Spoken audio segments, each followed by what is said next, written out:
आज के इस व्याख्यान में हम प्राचीन भारतीय इतिहास में महिलाओं की स्थिति पर अध्ययन करेंगे। इसके पहले भाग में हमने वैदिक काल तक के समय में महिलाओं की क्या स्थिति रही है का अध्ययन किया था। अब हम उसके बाद के काल में, जिसमें जैन काल, बौद्ध काल, मौर्य काल, गुप्त काल और अंत में राजपूत काल आते हैं, उसका अध्ययन करेंगे। इसके पश्चात हम जो है दक्षिण भारत में महिलाओं की क्या स्थिति रही है उसका अध्ययन करेंगे। इसमें हम संगम युग, चोल वंश का युग और पल्लव वंश का युग, इसका अध्ययन करेंगे। जैन साहित्य के सर्वप्रथम हम लेते हैं जैन साहित्य को। जैन साहित्य के अंतर्गत कई महत्वपूर्ण महिलाओं का वर्णन मिलता है। स्वयं महावीर स्वामी की माता, जो वैशाली की लिच्छवी कुमारी और राजा चेटक की बहन थी, उनकी पत्नी यशोदा, कलिंग के शासक की पुत्री, उसकी बहन सुदर्शना। 16 सतियों में मृगवती का नाम भी उल्लेखनीय महिलाओं में गिना जाता है। महावीर स्वामी के कैवल्य ज्ञान प्राप्त करने के बाद उनसे सर्वप्रथम दीक्षा लेने वाली राजा चेटक की कन्या पद्मावती की पुत्री थी। स्पष्ट है कि जैन साहित्य में कई विदुषी और योग्य महिलाओं का वर्णन यह प्रमाणित करता है कि इस युग में महिलाओं को आदर और सम्मान प्राप्त था। बौद्ध धर्म के साहित्य में भी सिद्धार्थ की माता के निधन के पश्चात उनकी मौसी महाप्रजापति गौतमी का वर्णन मिलता है, जिसने उनका पालन पोषण किया था। कालांतर में बौद्ध भिक्षुणी के रूप में बौद्ध धर्म के प्रसार में महत्वपूर्ण भूमिका निभाई थी। उसकी गणना भी तपस्विनी नारियों में की जाने लगी थी। बौद्ध संघ में भिक्षुणियों को शामिल किए जाने के पश्चात कुछ बौद्ध भिक्षुणियों ने थेरी गाथा जैसे महत्वपूर्ण ग्रंथों की रचना की थी। फिर भी बौद्ध संघ में भिक्षुणियों का स्तर कदाचित भिक्षुओं से निम्न ही माना जाता है। मौर्य काल तक आते आते स्त्रियों की जो दशा है उसमें थोड़ा सुधार हुआ। उनकी क्षमता और योग्यता के कारण उन्हें प्रशासनिक सेवा में स्थान दिया जाने लगा। सम्राट की अंगरक्षिका के रूप में उनकी नियुक्ति की जाने लगी। वे खुले दरबार में शास्त्रों से सुसज्जित होकर सम्राट के पीछे पूर्णतः चैतन्य खड़ी रहती थी। अनेक धनवान महिलाएं अपनी उदारता के कारण मंदिर, चैत्य, मठ और वस्तुओं के निर्माण हेतु आर्थिक सहायता प्रदान करती थी, जिनके साक्ष्य की हमें संग्रहालयों में उपलब्ध होते हैं। कुछ महिलाओं ने विशाल बाग लगवाए और कालांतर में उन्हें बौद्ध और जैन साधकों को दान में दे दिया। कई वैश्य परिवार की धनवान महिलाओं ने लोकहित को दृष्टि में रखकर कुएं, बावड़ी, तालाब और विश्राम गृहों का निर्माण करवाया। कौटिल्य ने अपने ग्रंथ अर्थशास्त्र में महिलाओं को आर्थिक रूप में सक्षम व संपन्न बनाने में महत्वपूर्ण योगदान प्रदान किया। कौटिल्य ने महिलाओं द्वारा परिवार को दिए जाने वाले सहयोग के संदर्भ में लिखा है कि महिलाओं को वस्त्र बुनने के लिए उनके घर पर सूत भेजे जाने का भी वर्णन किया है। मौर्य काल में महिलाओं के सम्मान की पुष्टि इस तथ्य से भी होती है कि सम्राट के रत्निन में राजमहिषी भी होती थी।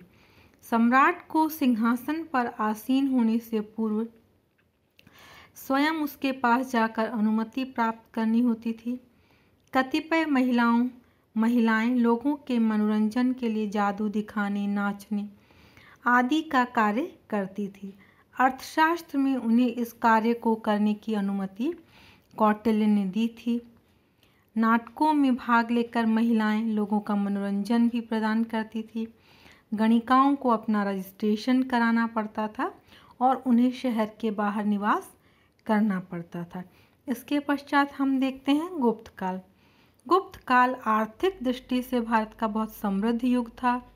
इस काल में भी यदि हम सिक्के, इन पर जो उत्कीर्ण चित्र हैं उनको देखते हैं तो हमें पता लगता है कि महिलाओं को आदर और सम्मान प्राप्त था।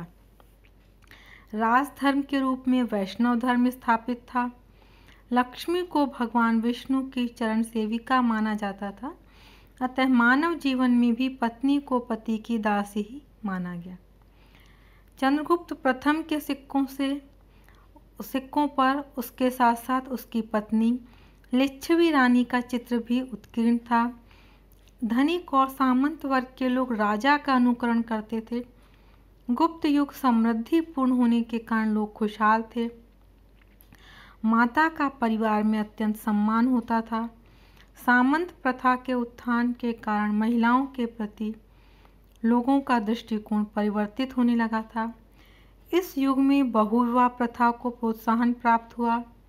सती प्रथा, बाल विवाह, विधवा विवाह निषेध आदि से भी महिलाओं का जीवन प्रभावित हुआ था। महिलाओं ने इस युग में अपने आचरण और व्यवहार से पुरातन परंपराओं को सजीव बनाए रखा था। उच्च वर्ग की महिलाएं अत्यंत शिक्षित होती थी।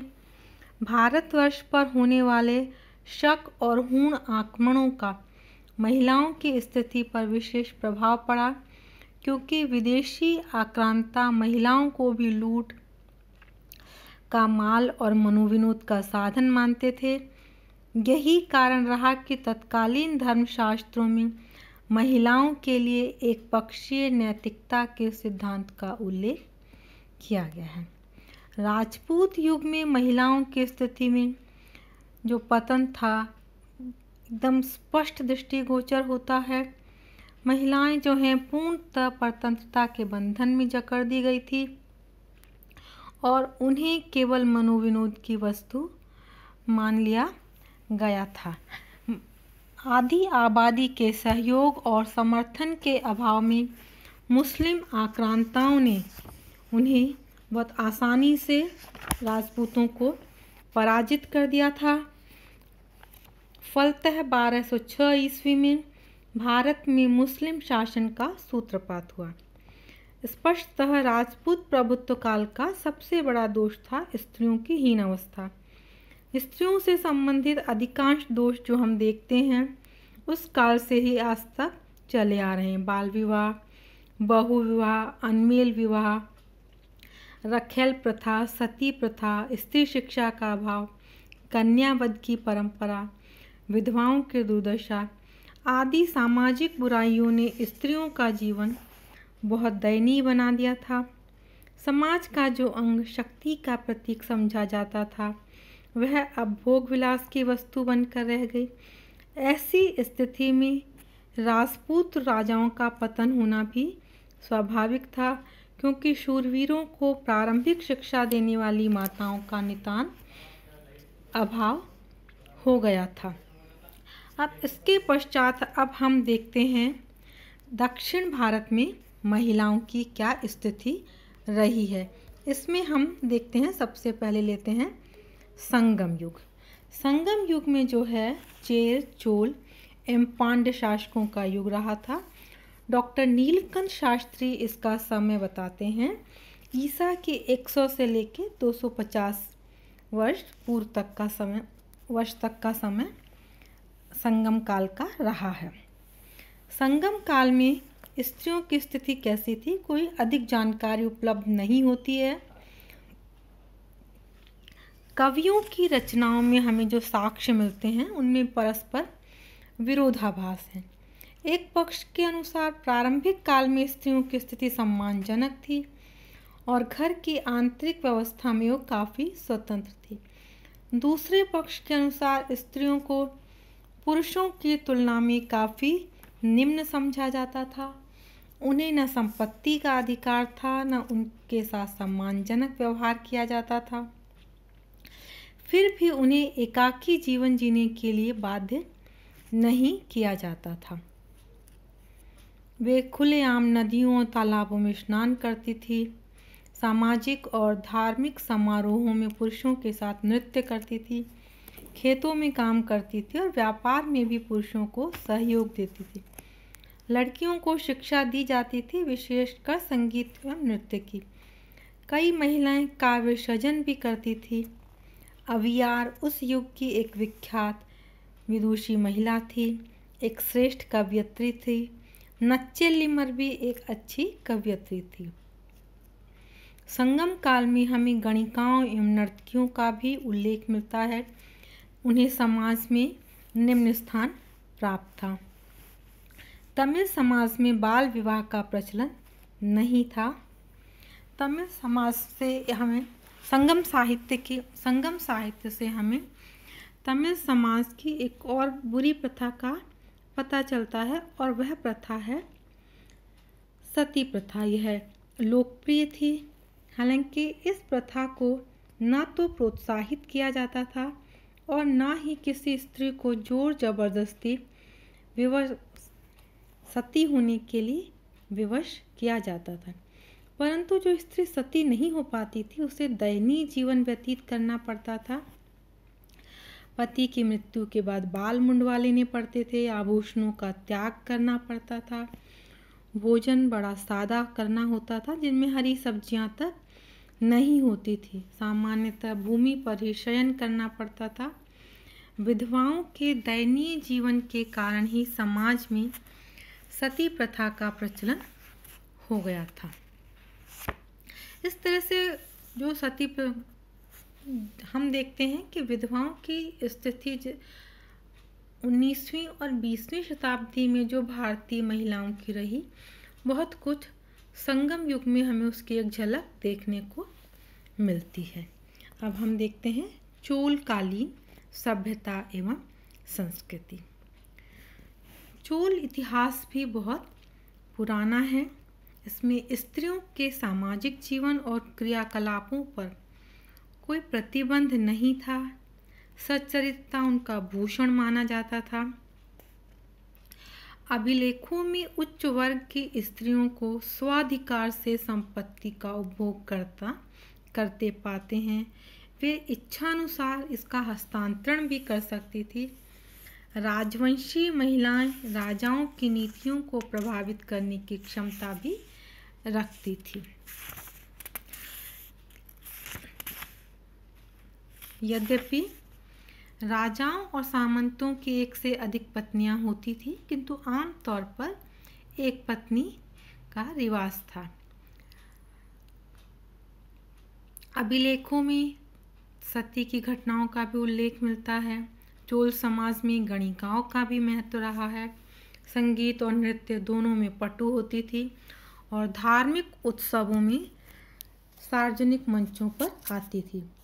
उनकी सामाजिक प्रतिष्ठा का अनुमान उस अभिलेख से अनेक अभिलेखों से होता है जिसमें उनके द्वारा किए गए सामाजिक कार्यों के लिए प्रभुत दान देने का उल्लेख है। चोल वंश के पश्चात अब हम देखते हैं पल्लव वंश में महिलाओं की क्या स्थिति रही। पल्लव वंश में समाज में स्त्रियों की स्थिति में कुछ गिरावट आ गई थी। यद्यपि संगम साहित्य में सामान्य रूप से नारी के सुरक्षित होने के प्रमाण मिलते हैं, लेकिन फिर भी धीरे धीरे उनकी स्थिति में गिरावट आती ही गई। विधवाओं की स्थिति तो निश्चित रूप से अच्छी नहीं थी। समाज में उनका कोई आदर नहीं होता था। यही कारण है कि विधवाएं जीवन कष्टमय होने के कारण मर जाना उचित समझती थी और इसलिए समाज में सती प्रथा का प्रचलन बढ़ गया था। इस काल में भी गणिकाओं का और लोगों का मनोरंजन करके, नृत्य गान करके लोगों का मनोरंजन करने वाली महिलाओं का भी उल्लेख मिलता है। हालांकि समाज में यह कार्य सम्मानित नहीं माना जाता था। धन्यवाद।